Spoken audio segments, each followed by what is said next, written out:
questions, and I'd just like to say something. I coached for 40 years and recruited all over this country, and I did lose recruits to each one of your academies, and it never bothered me because I knew the direction they were headed, and they were going to a different team, and all three of you said something about team, and that's what you are. Your entire academy is a team.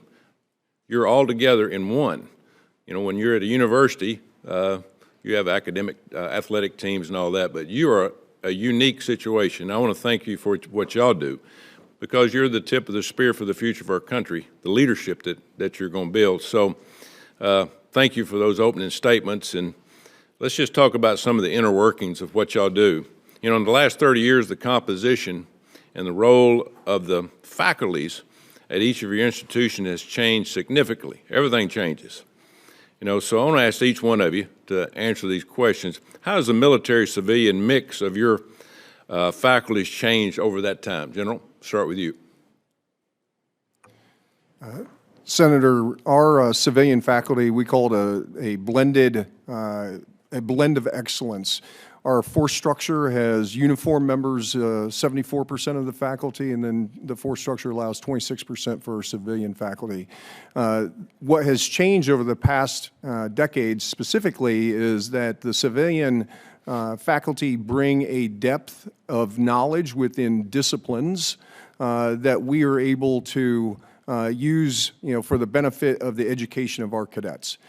Primarily of that, the force structure I said of 26% civilian, about 55% of those civilian faculty work in the STEM fields. So as we think about our engineering, mathematics and such, which has led us to be able to, we've got a cadet team that has deals in hypersonics that's been able to launch a rocket that has exceeded the Kármán line. So the Kármán line is 100 kilometers above the Earth's surface. These are undergraduate students that are competing against graduate students that are able to do that. We also have, and the reason they're able to do that is because when we think of the expertise that the civilian faculty within physics, aerospace engineering, et cetera, they bring that expertise and that knowledge and continuity for our cadets to be able to build year after year and able to do that. Also, our Title X civilian instructors, just as our uniform instructors, they swear an oath to the Constitution to support and defend the Constitution also. And they are charged by me as a superintendent to be developers of character and leadership. They are, as I mentioned in my opening statement, Senator, they are part of that community to teach character and leadership, not just physics or data science, but also the life lessons that come with being a leader and their specific experiences. Admiral. Thank you, Senator. The Naval Academy since 1845 has modeled a 50-50 civilian to military ratio, and we remain pretty close to that now, although we're off by a little bit, I would say, at the moment.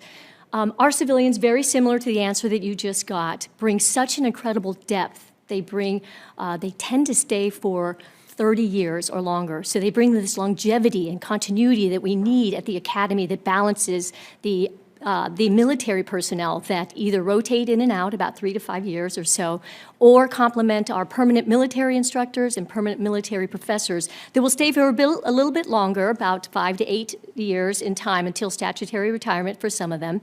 But it's the military and the teamwork that they've got with the civilian group that really makes this robust, STEM-heavy curriculum work. For us, similarly, they inspire our midshipmen, they provide that continuity, but more importantly, I think, the civilians in particular provide this technical expertise that allows us to change and develop in the STEM areas that we need to for the longevity of the time and to keep up with these incredible midshipmen that are coming in and need to be more technically advanced. And so the balance that they have is really important to us. We value them working together as this incredible team.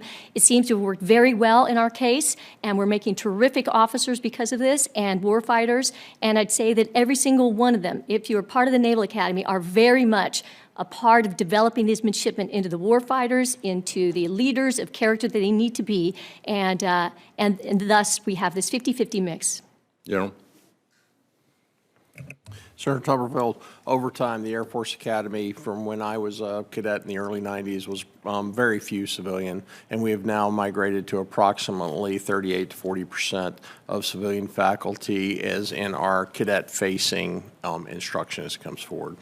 And as in my first 7 months of I have assessed, is the two most important things that we provide our future leaders are two things. One is subject matter expertise, to challenge them, to educate them, to develop those critical thinking skills, but also operationally relevant experience. So as we develop them as future warrior leaders, being able to connect with them to teach them what it means to serve inside our military as that goes forward. And we benefit from that capability from our military instructors as that moves forward, as well as a good portion of our civilian instructors, many of which are veterans themselves before they have become civilian instructors and faculty members as that develops. Thank you. Thank you. Senator Warren?